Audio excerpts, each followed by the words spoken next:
بسم اللہ الرحمن الرحیم۔ السلام علیکم ورحمۃ اللہ وبرکاتہ۔ Welcome to baby names diary.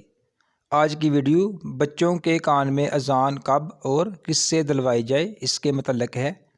تو ویڈیو شروع کرنے سے پہلے ہمیشہ کی طرح آپ سے ریکویسٹ ہے کہ پلیز چینل کو سبسکرائب کر دیں، ویڈیو کو لائک کر دیں اور بیل آئیکن کو بھی پریس کر دیں تاکہ ہر نئی آنے والی ویڈیو آپ تک بآسانی پہنچ سکے۔ بچے کے کان میں اذان کب اور کس سے دلوائی جائے؟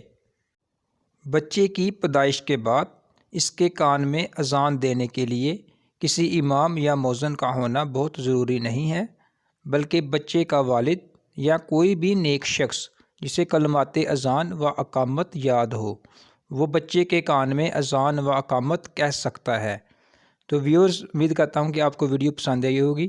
تو کوئی بھی نیک شخص، چاہے اس کا والد ہو یا بھائی ہو یا اس کا انکل ہو، تو وہ بچے کے کان میں اذان دے سکتا ہے۔